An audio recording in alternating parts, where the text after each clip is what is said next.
Yes, here we go. It's episode 100 of the Monday Club. 100 episodes of the Monday Club, Jonathan. Look at us. Hey, look Who'd at have thought it? us. Who'd have thought it, Not me. eh? Yeah, well done. We didn't even practice that. I was impressed you picked up on where I was going with that so quickly. Yes, 100 episodes of the Monday Club. Thanks to everyone who's been watching all that time. It was the first ever show, I'm sure, on the bus was a Monday Club as well. I think if you remember, it was me sitting in the front of a bus. like I didn't have a green screen, but I just tried to superimpose myself sitting at the front of an actual bus. Oh, It's that's a good right. So start. you did. Uh, You pretended you were the driver back then. How things yeah. have changed. Yeah, I've not got a clue now. I've not got a clue. I just go with the flow and hopefully I make it on time. That's about that's about as much as I drive the bus. Now, anyway, we'll do all that good stuff and then get stuck into it. It is a night where we are talking. I think the show was last week's headline. It went up, but it wasn't about that really. It was just, do fans think now that Brendan is going to be the right man to get us over the line? And I suppose the fact we're talking about just getting over the line now probably shows you how far our hopes, expectations, aspirations for this season have fallen a wee bit off a cliff. But nonetheless, do you still think or have your faith in Brendan? I think there's a bit of a split in the fans on that one. Not a lot of love for Brendan. He was described today in one of the articles I was reading on fan media's box office. Brendan is back. Does he warrant that title, or is he still Brendan Lite, or is he even worse in some people's point of view? We'll be covering all that. Loads more. I'm sure there'll be loads of points we'll get through as well. All that good stuff means give us a wee like, give us a share. By all means, slag the hair. That's absolutely fine. Remember as well, you can become a Bhoycie Bus member. All you have to do is hit the wee currency logo at the bottom. It's $1.99 a month, but all our content does remain free. But we're up to 7 episodes in the last 7 or 8 days or something like that. So to keep the wheels on the road and keep getting as much content as that, then please make sure you do, if you can, if you want, to become a member. Like so many of you have, like Matt McIver, and I'll get to that point and at the end of the show, Matt, I'll star that one the new. Like Gary Brown, like Scott Howe, like Ali, Jim C, Stephen Murdoch, Alistair Jack, Martin Kay, Alex Forsyth, Patrick McLaughlin. Oh, they're all in, mate. They're all in. Marc Cairney as well. Legends. Just legends everywhere, mate. Right, okay. Jonathan, I'm going to guess you're back to form this week? Well, Russell, it's all about streaks, isn't it?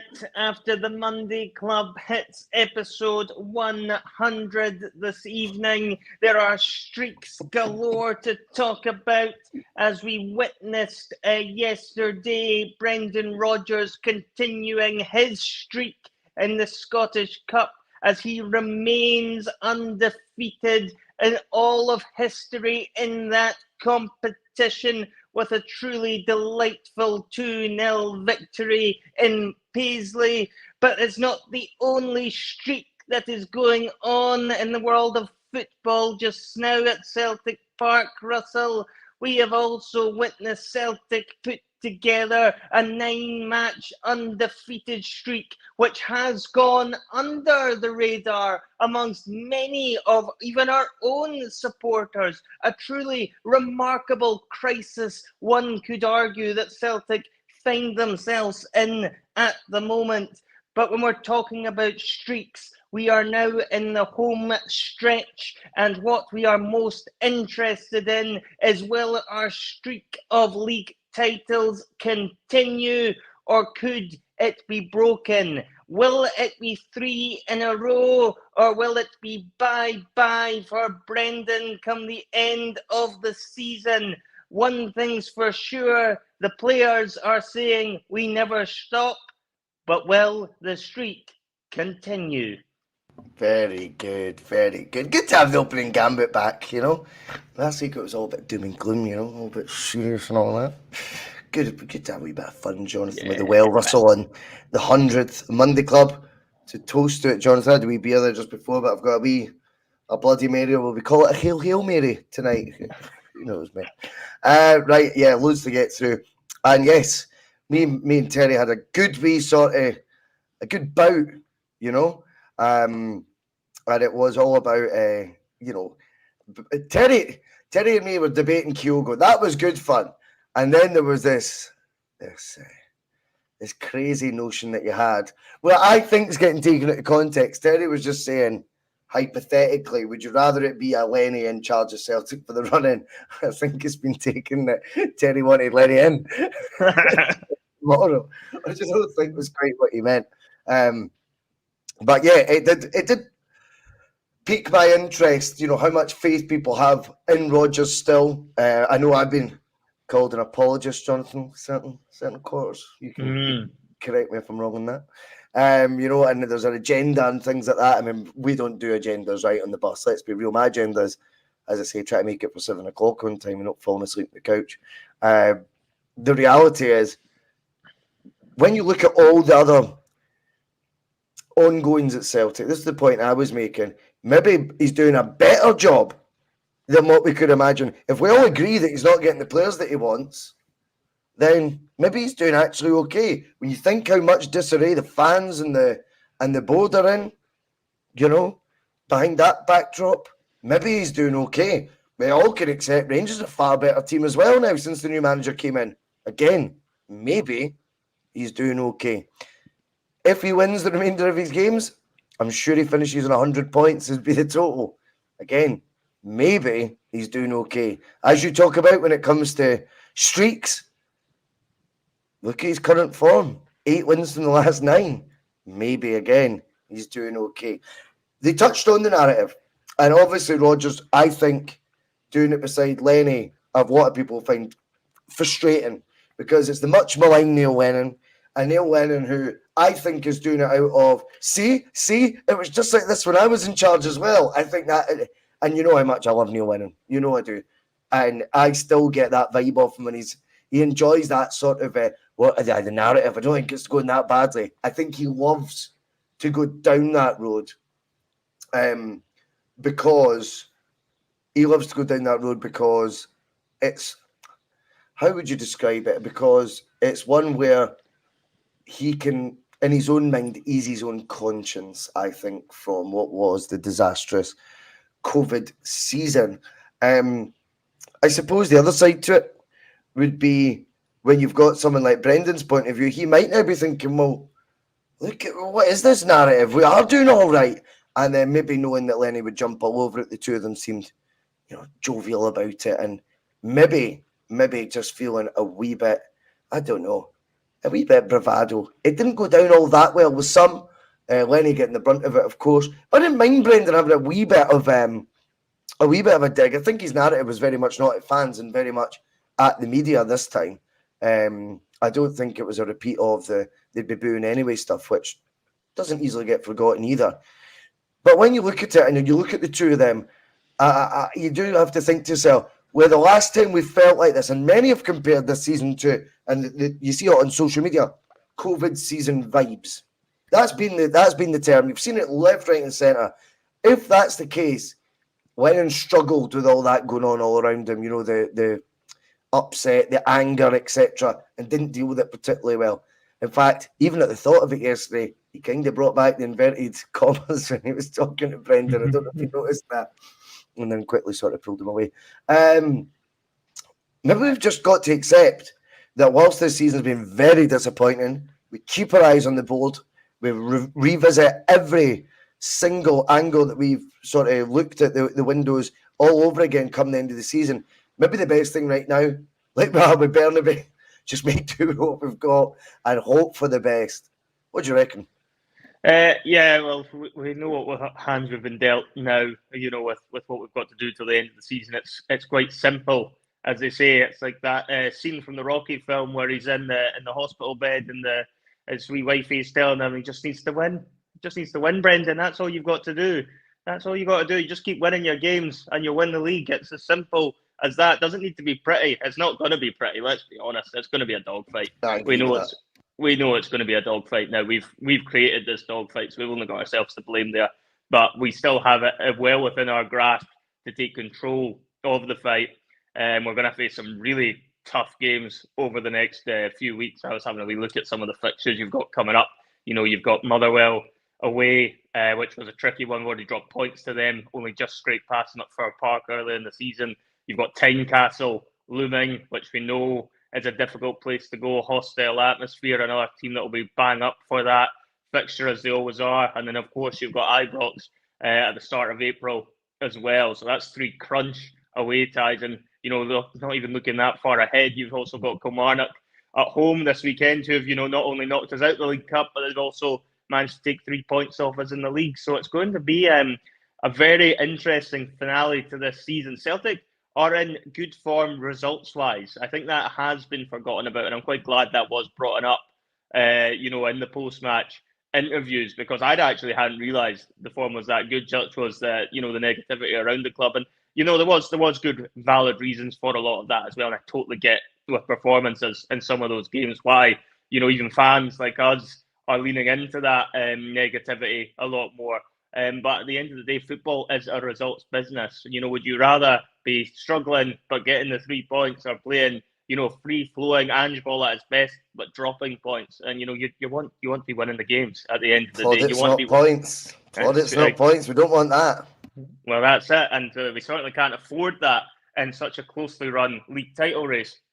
And I think the other part of it is, undeniably, Rangers have got a lot stronger since Clemence went in there. And I think that's the frustrating part for the fans, is that even though we've put together this good run of form in terms of results, it's not actually made much of a difference in terms of a gap at the top of the table, because Rangers keep winning their games. Unfortunately, they do have a real competition there after, chucking that early points advantage that we had. And I think that's what we're always going to look back on this season if it doesn't pan out the way that we want it to over the next number of games. But looking at it, I just think Brendan is beginning to tweak things slightly. He was going more of a 2 up top yesterday. I think that is something that he touched upon in his post-match as well, that he's been wanting to try. I think that is something he's open to being a bit more flexible with. I think he knows himself continuing to play the way that they have over the course of this season is probably not going to get the job done. Brendan has control over the tactics. Brendan has control over the player selection. He has to try and maximise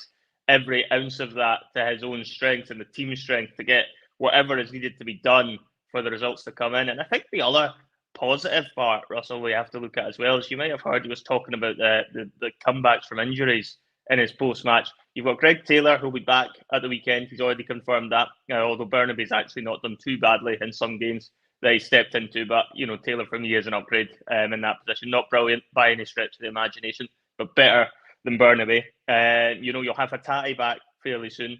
Carter Vickers, I suspect, will be back for Ibrox. I think they're going to wrap him in cotton wool until then.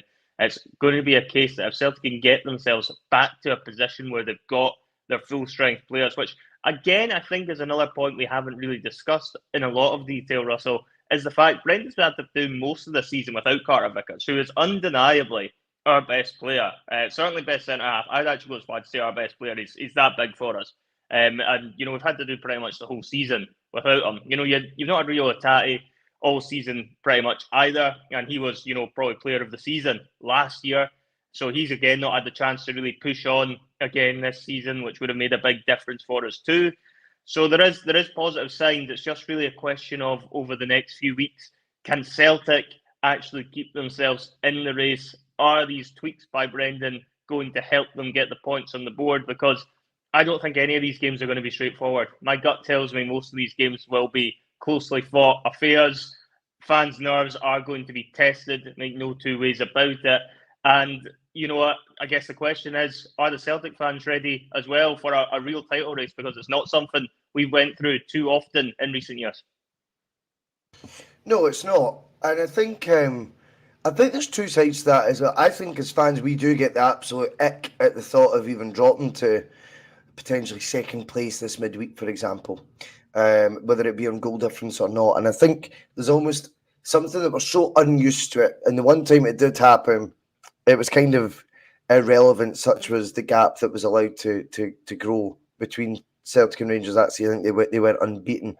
That's the only time it's really happened in the last, 12 years? It's not something, even generationally, that some supporters know the feeling of. So I think there's more of a fear factor for our fans from that point of view. In terms of level of entitlement, though, which I think is the angle that we've heard in the past, you can't say that really either. You're not entitled when it's something that you're just accustomed to. I think Celtic fans have been, if they're entitled, right, when it comes to winning leagues, then it's the exact same way Celtic have allowed them to feel about not being able to compete whatsoever in the Champions League. You can't have your cake and eat it. It's the exact same way. If you're conditioned to think we just deserve to win league titles all the time, that's because that's what's obviously been happening all the time. And generationally, I think the generation below me, perhaps even below that, all think they can't compete in Europe. That's something that's been conditioned into them as well. That's not their fault. What I would say is, when it comes to the title race, we have to try and look at the pluses rather than always be negative, because we need to try at the very least and keep the mood music. I don't mean the bus, but I just think, the backing of the players, and whether folk like it or not, the backing of the manager at this moment in time is going to be crucial. The reason for that being, whilst there's loads and loads of crystal clear facts that are valid, I don't like what he said about the booing thing, so he needs to learn as well. You're going to need the fans also, so he needs to, look at that. And I think you should be regretting that comment, if I'm honest with you, because that's not conducive to winning a league title. But I just think when it comes to actually getting over the line now, the window's shut. We don't forget any of the points we've made about the nepotism in the board. We don't forget any of the points we've made about the lack of real investment in first-team players and continued investment by non-football guys in players that don't feature for a first team but take a wage at the, and not even at the manager's wish. All these points need raised. If it is a manager that's there that the board don't even want, or the board aren't playing ball with any of these things, we don't forget any of these potential conversations that need to be had. But can we part them between now and the end of the season? My bet would be they all come back to the fore the first sign is a negative result again. But as you say, if Brendan keeps winning, that conversation doesn't actually keep up as much if we can all just get on board. And what I think is a bit of a tragedy, if I'm honest, that all we're looking for is to get over the line in the league title. That's not where I've seen Ange Postecoglou's 2 years of work with the squad, with Brendan coming in, leading us to this point. I thought we'd be far more ambitious than that by now. I thought the league would be far more convincing in Celtic's favour by now. I thought Europe would have made better preparation for in terms of the recruitment, and we would have done better as well. But this is where we are. We'll have to remember as well the bigger picture. Regardless of whether our board will spend the 60 million jackpot at the end of the season, if the other mob could keep up with us just now, when we did spend 20 million this summer because it's all on draws, they will spend their 60 million if they were to be the team that gets over the line this year. So it's time to rally around, and it's time to rally around, unfortunately, for some, the manager as well. Back what has been the most unspectacular 8 from 9 maybe you could have in living memory. I think Patrick McLaughlin said in the chat earlier, it's reminded him of Dyla's second season, also his last season. It's not the worst comparison in the world either. But right now, let's just try and get over the line. Yes, it's not where we aspired for Celtic to be at this point, but it's where we are. Let's get over the line, regroup, and then bring back all those talking points all over again in the summer. And by the way, have even more ammo for that board as well, and 60 million more reasons to expect them to have a real shift in attitude, or preferably a shift in career.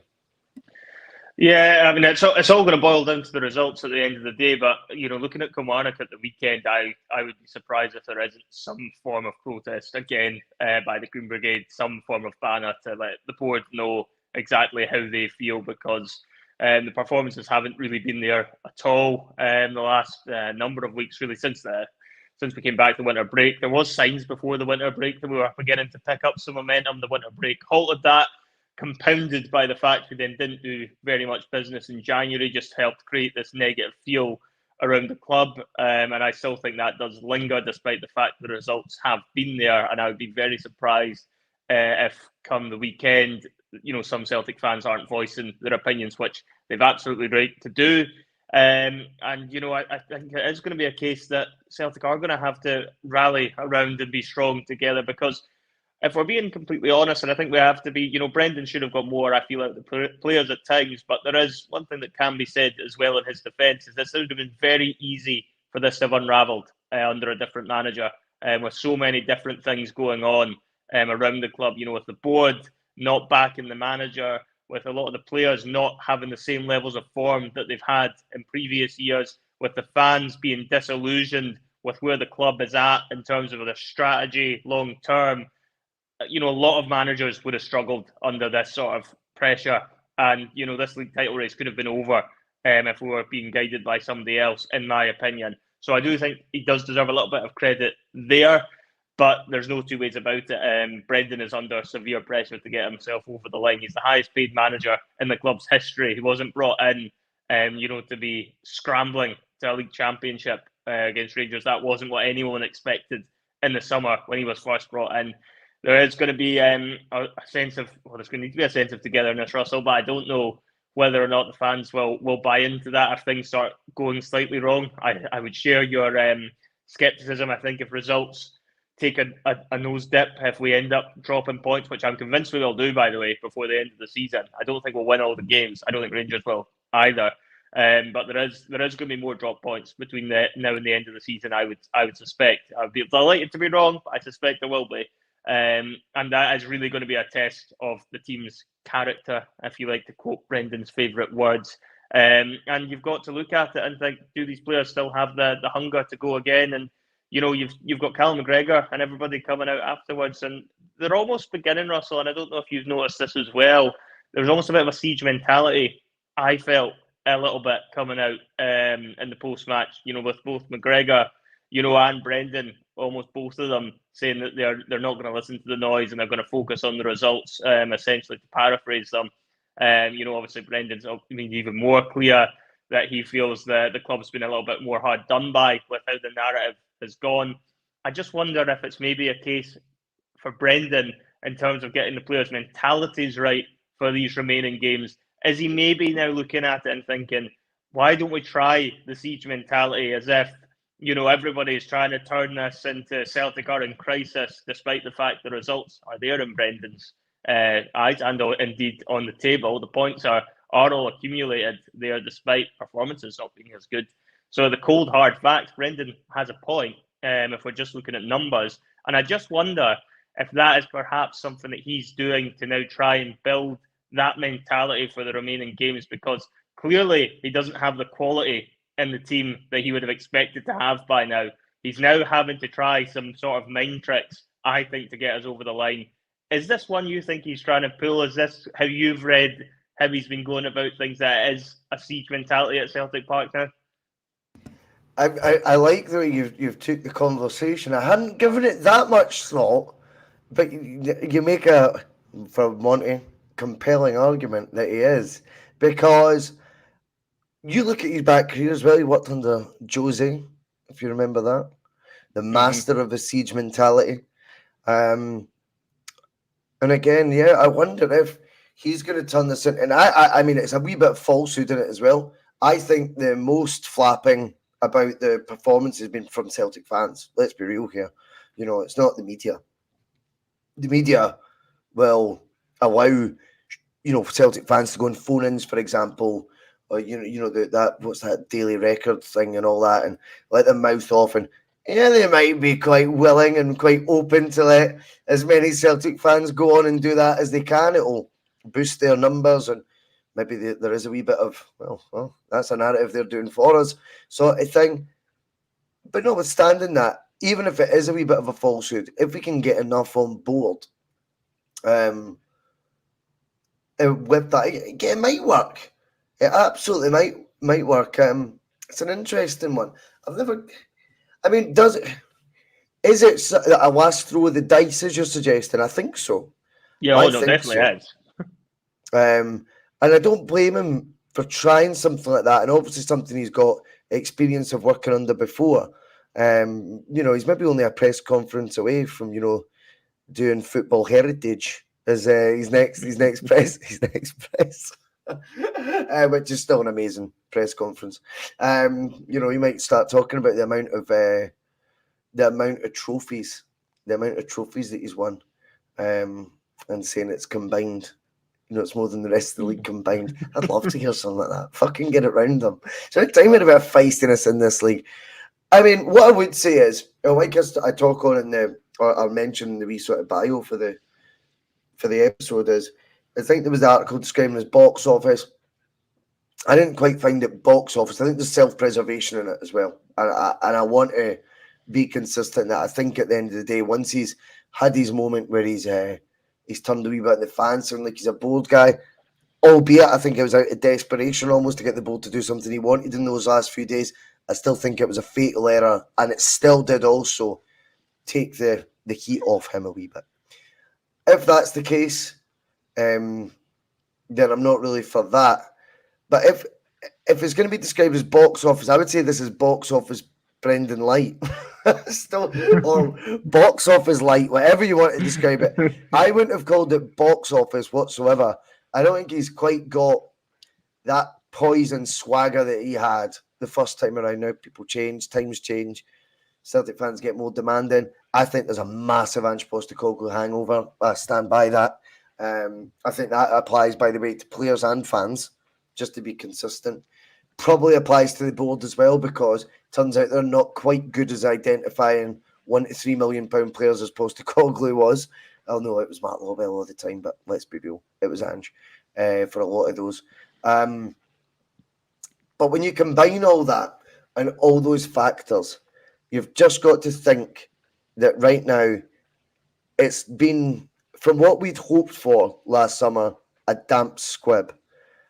I think it would be something that he'd be doing, the siege mentality, just not because it's box office or he swaggers back, but as I think, maybe not his last roll of the dice, but the next roll of the dice at the very least, to try and get some sort of reaction that I think he struggled to get for the squad of players. And like I said, I think there's a multitude of reasons for that. Many on him, many on players not adapting to new systems and being too hung up on their former manager. I blame the board for the recruitment. I blame whoever's idea of a strategy to be, you keep the coaches from the previous regime at all costs. Managers coming in without even one secondary voice that re-emphasises everything they're saying. I think that's a massive thing. Now, we all know Ange came in and it was no problem for him. Ange came into a shit show. Anything he said was going to be a breath of fresh air. People forget that. Rodgers came into a treble-winning team. He needed more voices in there. Now, whether the Chris Davies one was one that Chris Davies wasn't interested in, I would be shocked if Brendan couldn't have sourced, identified 1, 2, 3, coaches of repute to come in and sort of mirror what it is he's trying to get across. Just another angle to it, mate. That's all I'm trying to suggest here. But if it's siege mentality is resorting to now, like I say, it's not where we want to be, Jonathan, but here we are. We need to get on board with something if we do indeed have any hopes that we're going to win this league. Yeah, he needs to try and find something. And, he was actually openly talking about mentality of players as well this past week, and, trying to adapt, particularly the younger players in the team, to learn how it is to play for Celtic and having to cope with the pressures that you have to win every week. And it's a big thing. He always talks about psychology being a big thing, Brendan. And, he can't do anything else now. The windows have been and gone. He can still obviously make tactical tweaks, which he has been trying to do. I think he's been saying he's been wanting to play the two up front for a while now. But I think it seems as if he didn't trust O from reading between the lines to be able to play that role with Kyogo, which you can't really blame him, because O's been pretty useless all season, pretty much since he arrived at the club, to be fair. So he's now feeling like he can tweak that formation, but he's also expecting that might take a bit of time if you're looking at his interviews as well. So he's probably now thinking, what else can I do to try and get a tune out of these players? And he's looking at the mentality and he's thinking there's nothing that quite works quite as well sometimes. That a good old siege mentality. I always think if you can get the buy-in from the players where they feel the world is against them, where they feel they're being wronged. And I think the perverse one is with this, it is probably a lot of that negativity is coming from our own fan base, the frustrations. But I'd hasten to add, that's not necessarily all directed towards the players or indeed the manager. They take their share. The board, I think, still get the bulk of the blame. If you were to do a poll at this moment in time as to who is to blame the most for how Celtic are in the position they're in, I think the board would still come out resoundingly on top, with Brendan closely behind. Well, it can't be resounding if he's closely behind. Well, it can't be resounding, but yeah, you know what I mean. He'll be behind. He'll be behind. But I think it would be. It would certainly be the board that would come out on top of one of those sort of polls in terms of who the fans are most frustrated with at the club. I suspect, of course, but there's a lot of different factors there that's having to get put into play. I think Brendan is now in almost last chance saloon. He's got to try and work out what is going to get these players ticking, because there's far too many of them that haven't turned up often enough this season for Celtic. And, you go back to it and you think about Ange's first season. I think there was probably a bit of a siege mentality then at Celtic, because everyone, wrote us off. Even our own fans thought after the first 5-10 games of the league season, this is going to be a tricky ask for Celtic to win the league, even though you could see signs of progression. There was, definitely a lot of apprehension, shall we say, as to how successful that season was going to be. And I think they were able to tap into that. I think we're in a similar place in terms of the gut feelings, if not in terms of what's going on the pitch. I do take that point. On the pitch, there is nowhere near the same sort of connect, if you will, with the fans in terms of we can see what's trying to build, because it's been non-existent all season, unfortunately. And that does lie with Brendan. Brendan needed to get his own identity put on that team more. And he's not done enough for me in a tactical sense to tweak it when his tactics haven't been working. And it's been quite clear in spells this season where he's not going to be able to go into the markets anyway, that he maybe needed to do something sooner. Whilst I quite welcome the change, Russell, and I guess that's another point we could really look at as well. So obviously the two up front is one I'm quite keen on. I know you're quite keen on. We've always banged that drum that we quite like two up front many a times on this pod over the years. Two up front's interesting. It always takes me back to the season that got curtailed early under Neil Lennon as one of Lenny's better. Oh, we're talking about the COVID season again. Oh no, it's the one before that. This is they're both COVID seasons, aren't they? Really? Yeah, and the one before it though was on Lennon was going to give Gerrard his daughters if COVID had. That's right. That's right. And how many games early did that finish? 10. It was 10, and we were going to Ibrox, and off the back of Rangers losing to Hamilton or something ridiculous. Yeah, they lost to Hamilton 1-0. So Celtic were on the brink anyway of securing that title. If they'd won at Ibrox, Gerrard would have got his daughters 100%, and the form table going into that game suggested that was quite likely to happen. Oh, it was. It was on the cards. Yeah. But if you remember that season, he'd actually lost to Rangers in December in the New Year fixture. And then he tweaked it to a 3-5-2 for the second half of that season. Celtic go on a very long, extended, unbeaten run. I think they only draw with Livingston, win the rest, and ultimately get themselves into that position where they can be crowned champions once the season is called. And you do wonder if Brendan is maybe thinking that 4-2-3-1 that he was tried and tested for him, and it worked brilliantly the first time around. Make no mistake about it, it did.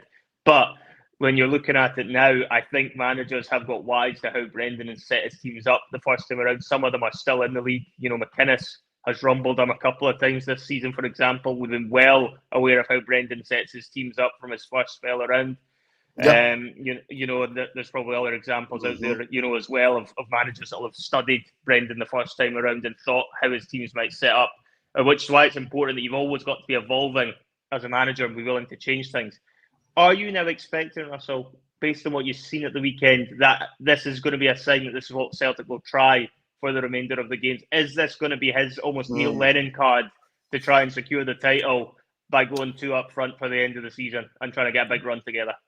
The Griffiths and Eddie conundrum. I mean, it's mad, isn't it? Because as much as that looked like, oh wow, Lennon's he's really changed it up here a wee bit. I mean, we actually look at what he had at his disposal. It was, if you can get him half fit, and I think Lennon would have backed himself to go, Griffiths is that bit of devilment, I'll be able to get the best out of him. And by the way, in that wee short few months, Griffiths was excellent, regardless of all his misdemeanours, separate it. On the park I'm talking about, he was excellent when we went 3-5-2 under Lennon. But He was also a guy with a record that he'd scored, over 40 goals in a season once. He was a goal getter. I thought he had a brilliant first season under Rodgers as well. I think people forget that, even though Dembele was far and away the main man. Griffiths was very, very good that season. His whole all-round game, I felt, improved. You had him and Edwards, who was cooking with gas by this point, mate. Do you know what I mean? So it was a deadly duel. Now, the much maligned signing of a Norwich third choice, Norwich City's third choice striker, is sort of part of that equation. With a Kyogo who's got 4 or 5 goals in his last, 15 to 20 games. Someone will have the exact figures if they want to pull them up. It's not quite as compelling, Monty, as what Lenny had to choose from. But I totally take your point that it's one that definitely could mix things up. And I felt at times, if I'm being honest to you, Kyogo was baffling. He was baffling there. But they didn't know if it was a defender should come out to the edge of the box, pick up Kyogo, or one of the midfielders should be dropping in. And he picked up pockets of space outside the box. And the one thing about Kyogo is his movement is outstanding. But his movement off the ball this season has been for an invisible one. End of story. It's not been for one that's been finding him very often. A lot of blame gets attributed to the rest of the team for that. But there has to be, in my opinion, also an adapting from Kyogo that's better than that. There's no point in making runs if you know the ball's not going to go there. If you know that's not how they play, it's great making the run. It kind of makes the team look silly, but to be honest with you, time and time again, there's two sides to it anyway. However, when he's deeper, he's involved, he's in the mix, and his movement, as I say, is superb. You get him finding wee pockets of space and being in positions where he will be affecting the game because he is going to get on the ball. We will see a far more effective Kyogo, and we know what he can do when he does get on the ball. He can score goals. He can create goals. He can win penalties, like we've seen as well recently. Would that be a change that would be sort of one you would compare to that? I think you're right. I'm going to give you that. I think that would be very comparable to when Lenny did that. And let's hope it works. I think from that point of view, he's got Ida in, and he's going to play no matter what. See, for all that he does, I don't want to call it failings as a player, but maybe like for whatever it is, it's still got a bit raw about his game, etc. I think physically he fits the profile of what Brendan wants as his centre forward in his style of play. That's what he would like. And shoehorning Kyogo in there is very good. My concern with it is if Kyogo's playing there, I don't want him doing the work that you would expect if it was a midfield three. I want him, the furthest forward of a midfield three. I want him to have that more creative license. But then you have to get real shifts out of the two in midfield. By the way, this used to be normal, by the way. Do you know what I mean? I don't feel sorry for these people. Like Matt O'Reilly and Callum McGregor, they can do it. They're fit boys. And they've got the discipline. Both of them have played the number 6 role. Both of them played the number 8 role. In fact, they probably both played number 10 for Celtic at some point as well. These are all-round midfielders. And I would like to think if Kyogo is there, it does mean there's a change. It's not just a more attack-minded number 10. It is because he's going to be playing with more freedom and creative license in that sort of hole. And I certainly hope he's going to do the business. You're distracting me looking above you, mate. You're worrying me. I was looking out the window because the rain had just came on. Fucking yeah, I heard the lashing down earlier as well. I thought you were doing that Jamie Carragher looking at the distance, when you're about to say something really unimportant, but he does. No. For me, he does all that. No. Right, no worries, mate. Thanks.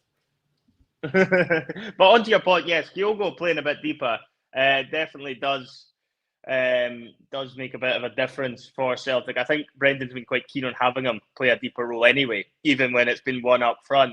So there is that sort of argument there that's always been what Brendan's wanted to do. It's been a case that Celtic haven't been able to source him the striker, dare I say it, that he's perhaps wanted since the summer to allow him to play that particular way. And it's taken until, pretty much deadline day in January to bring in somebody that I don't think was anywhere near first choice, to put it mildly, that Celtic were wanting to bring in that position. Either for me, it's going to be a bit of a gamble, but that's on the board as far as I'm concerned. They've taken that gamble by not backing the manager as well as they could have done in January. He's now got Ida in the building. I think Brendan was quite happy to take him, but I think at the same time there's a lot of risk involved with a guy like him because he is fairly raw. He does look like he'll hold the ball up extremely well. In fairness, from what a little I've seen of him so far, I think he will be quite a good outball for us to get up the pitch, and it will allow us to mix it a little bit more if we do want to go a bit more direct. Then we've now got that presence up top that we can afford to do that. I think one of the most frustrating things for me is that if Ange hadn't got rid of Giakoumakis, he would have been a Brendan player. Make no mistake about it.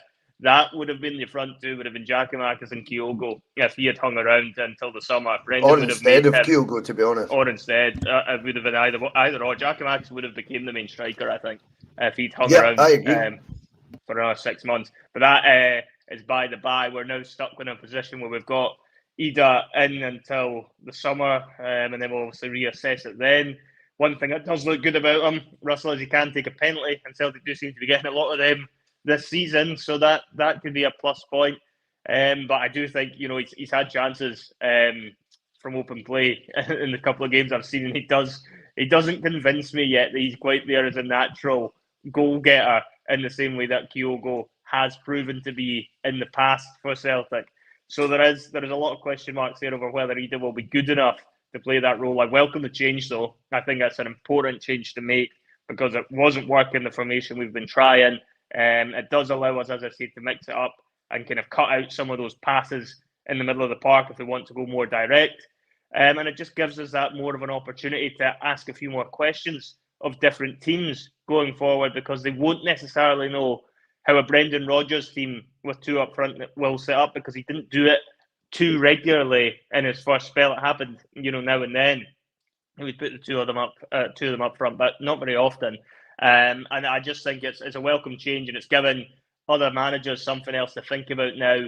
And it's hopefully giving the players something as well, Russell, because it gives them something different to look at. Because you all know what it can be like if you end up feeling you're doing the same job all the time. You can get an element of complacency setting in. It can be a little bit easier to get a bit more set in your ways and think you kind of know this formation or your position inside out. And by changing that up, it's giving a new challenge to the players there to keep them motivated. It's potentially giving them more encouragement to play perhaps in a system that they'll feel better suited towards, bearing in mind I don't think a lot of them have taken to what Brendan has tried to implement thus far this season.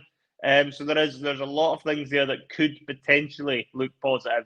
For me, with this formation change, though, the big thing is they are now putting a lot of their chips, if we were talking they were at the roulette table, on Big Ida being the answer. And, when it's the third choice player on loan from Norwich, you're putting a lot of faith on somebody so raw.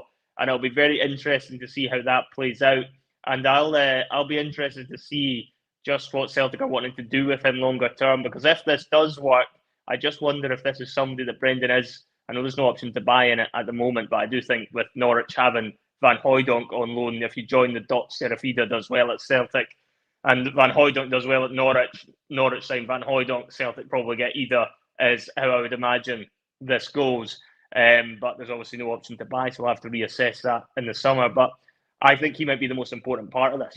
I genuinely do. I think he might be the make or break player on whether we win this league title or not, because we're struggling for goals, and he has been brought in to be the answer to that. Yeah, I think that's absolutely fair. I'm choking on wee bits of peppercorn from my Hail Mary.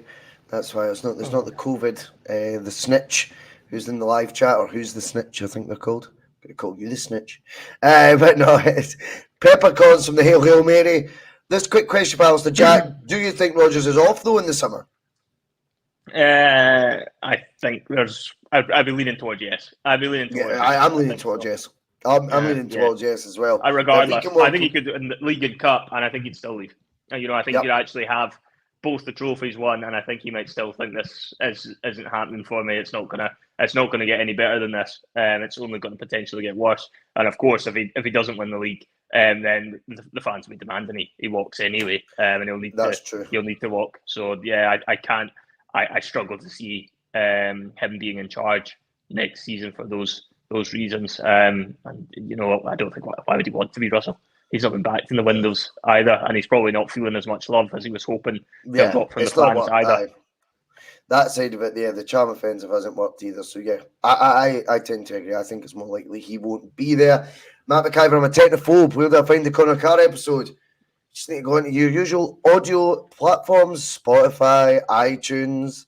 If you just just Google the Bhoycie Bus, Megaphone. That's the platform we mainly use, but just put in the Bhoycie Bus audio podcast. It will come up.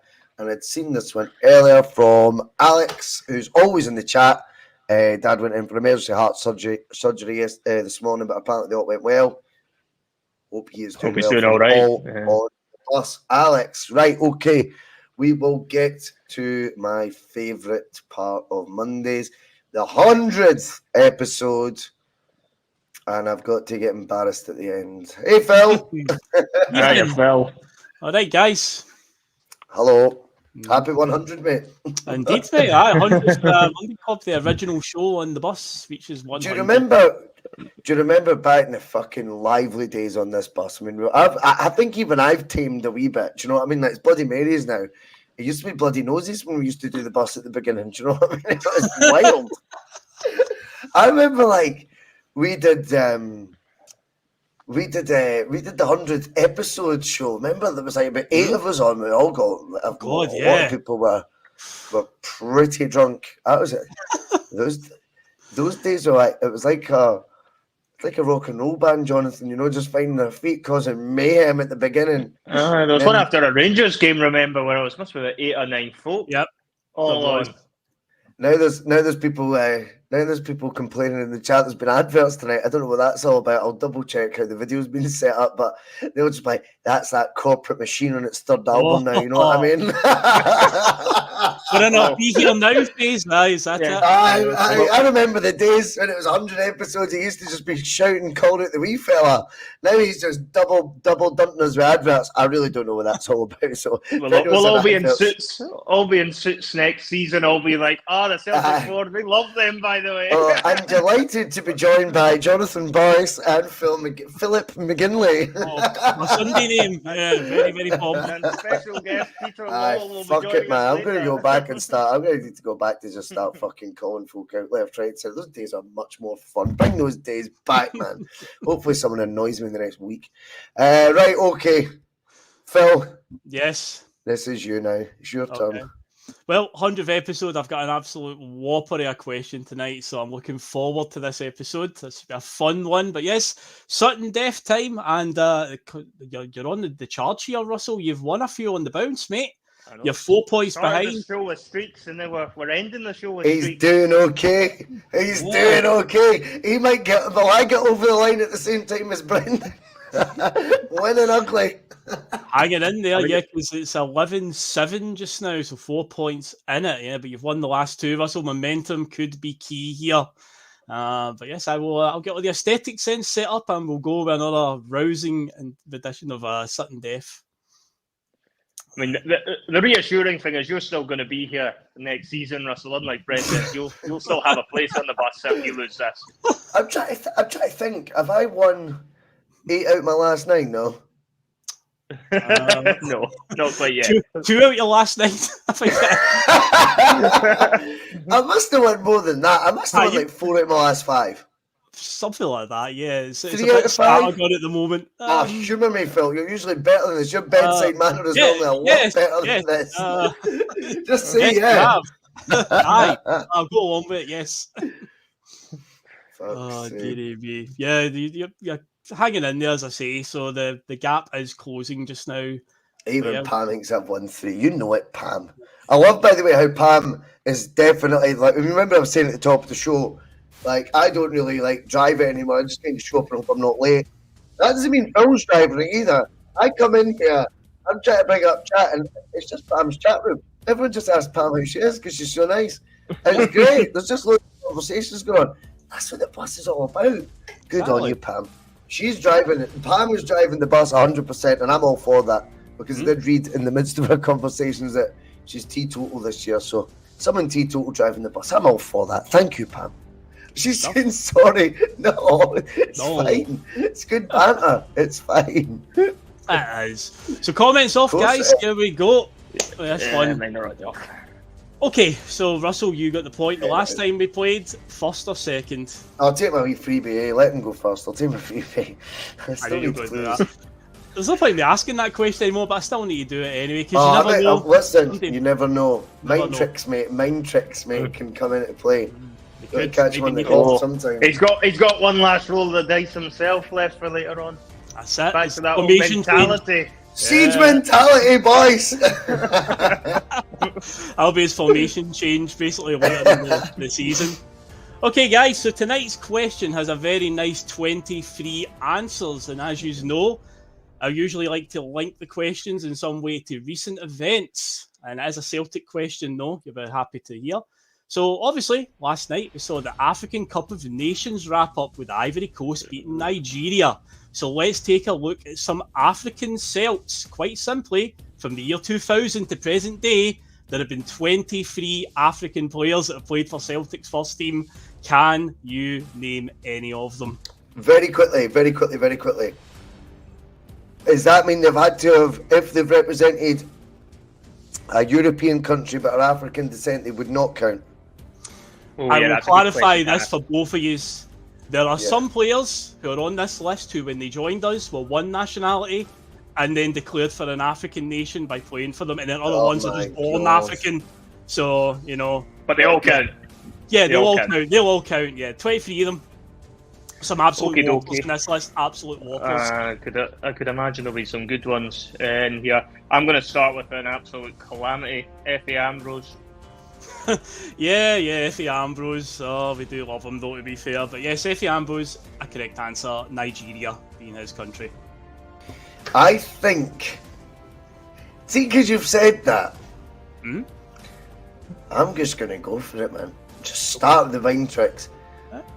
Colin Kazim Richards. No. Turkey. Turkey. Oh, is it? Is that not Africa? No, it's in Europe. Half of it's in Asia and half of it's in Europe, but it's not in Africa. Oh well, okay. There goes the mind trick. I mean, I admire the balls to go for it, Russell, but no, that's I've got a few names written down too. Right. Well, Jonathan, you've got the advantage, so off you go, mate. Bizarre choice. Kolo Toure. Yeah, Kolo Toure, indeed, the Ivory Coast. Wanyama. Yes, indeed, Kenya. Who do I go for next? I'm going to go for another. I want to go for this one. Bobo Balde? Yes, indeed, he played for Guinea.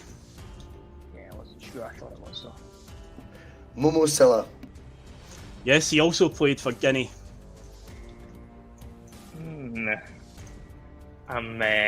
I'm already going to go for another absolute stinker and hope he was from Africa. This is a cracker that I can't believe I even remember. Laundry Nguemo. That's correct. Cameroon. Yeah, Cameroon, mate. Well done. Bio. Ivory Coast. Yep. Very good. I'm struggling already. Got another one, but I'm not sure. Well, basically, John, if you get this, you win. So. If I get this, I win. Why did you have to tell him that? He was on the fence. He didn't know what to do. Well, the thing is, if he got it right, I'd have to say, well, that's the game over, guys.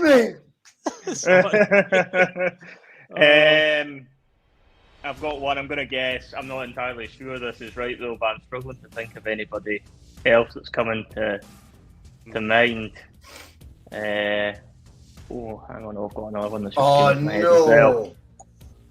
Well, I've got two to choose from now. He's gone. I'm gonna guess Mohamed Kamara, the left back. Mo Kamara is from Guinea. Yes, he is a correct answer. Why did I say Colin Kazim Richards to be difficult? Why did I do it to myself? Actually, I admire the balls to go for it, but yeah, you were a bit off on that one. But fair shout. Diamante Kamara, was he right as well? Diamante Kamara was right, Senegal. Yep. So would you like to know all of the missing answers? We had Henri Kamara. We had Picasso. Mhm. We had the boy that played up front in Lenny's team. He signed on a free for 2 years up front. What was his name? Become an L, I think. Yes, it did indeed. Lasad. Lasad. Lasad.